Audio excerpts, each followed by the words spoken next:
Hello, Mr. Lawrence here, and today we are going to be looking at Romeo and Juliet, Act 2, Scene 2. And this is one of my favorites because this is where Romeo and Juliet actually start to have more of an arrangement and a plan and a commitment. It starts off with Romeo having escaped from his buddies, and he goes into the walls of the Capulet mansion. I'm in my backyard, so just like I have my trees, they have like this orchard, and it's a beautiful big property. The Capulets are wealthy, and they have quite the spread. Anyway, Romeo is running around, looking, like peeking around, and then all of a sudden, there's a balcony, kind of like my treehouse here, and Juliet is in her balcony, and he sees her, and he kind of hides, and he doesn't let her know that he's there, and it's kind of creepy because it's kind of a stalker thing, but he listens to her as she talks about how sad she is that her love is of the enemy, and what if his name was not Montague? What's the difference between Montague and Smith, or something? She's like, well, any other name would be just fine. And she goes into her little line about a rose by any other name would smell as sweet. So pretty cool imagery here. Shakespeare really kind of gives us a master class on how to write well.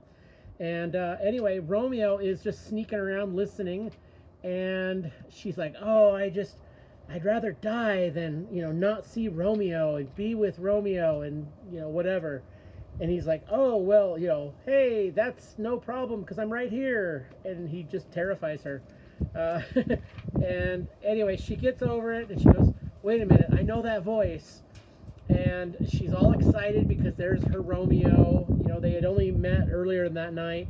And then they're talking.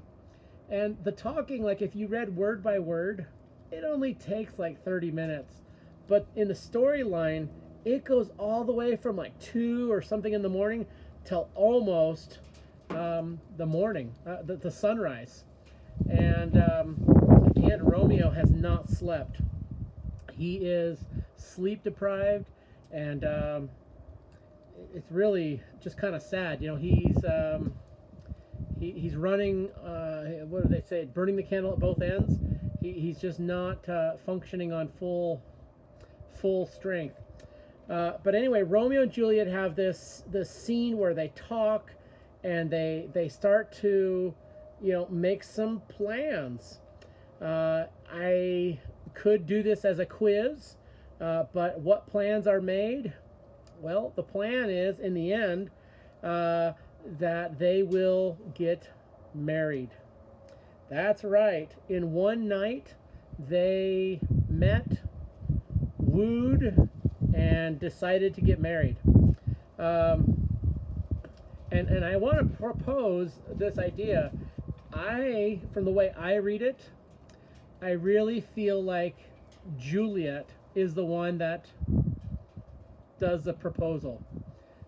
Not typical, not what we usually would see a female to be so forward in our modern day. Maybe that's more common, but it's still pretty traditional, where the man asks for the girl's hand in marriage. Usually it involves talking to the parents first. Romeo definitely didn't do that. But this is it's a key scene in the storyline. In the end, about halfway through this, Romeo and she are talking, and there's some kissing, of course, and it's really evident in one of our versions of the movie. But Juliet, she's getting ready to go. She's like, hey, I've got to go. My nurse is calling me. And Romeo's like, wait, no, I want to, let's hang out more. Let's talk more. And Juliet's like, no, I've got to go. I've got to go inside. And then Romeo's like, well, you'll leave me, so unsatisfied. And it almost sounds like he's wanting to, like, make out more or something. But then she's like, well, what satisfaction could you have? And he's like, well, how about let's make some longer plans. Now she's the one that I feel really lays out the proposal. I'd love to get your opinion on that. Who's the one that proposed marriage? But in the end, the decision is their servants.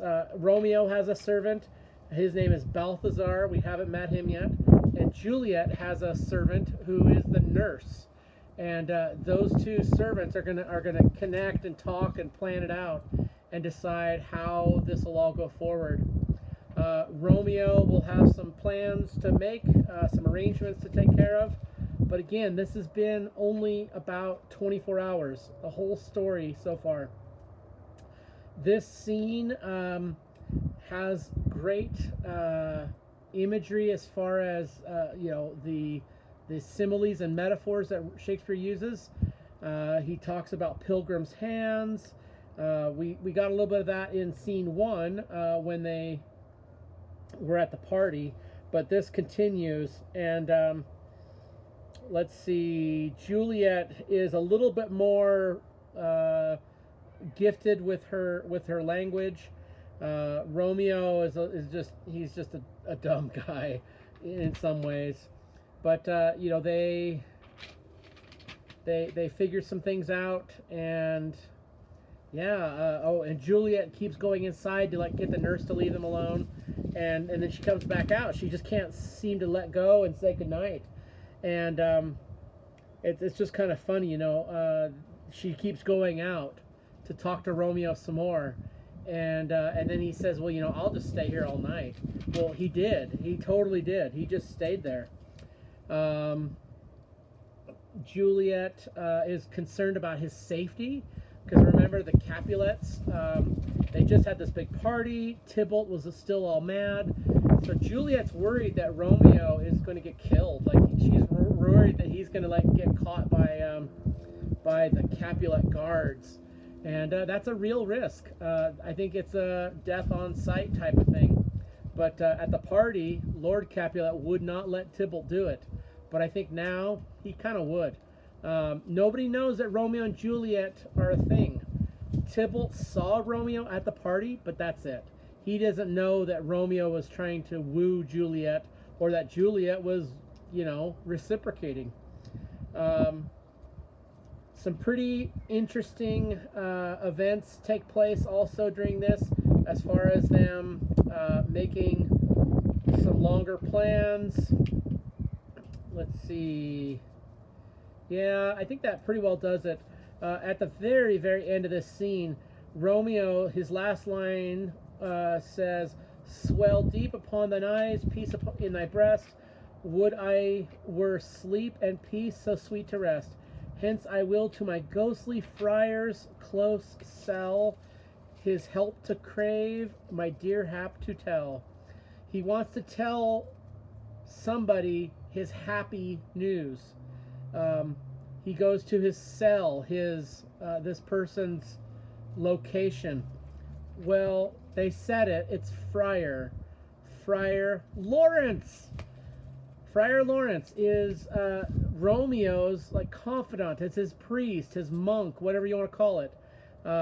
It's believed that these are probably Catholics, so it's probably be a Catholic priest. But anyway, Friar Lawrence is Romeo's confidant. And that is where we go for scene 3, because guess who will be doing the marriage? Friar Lawrence.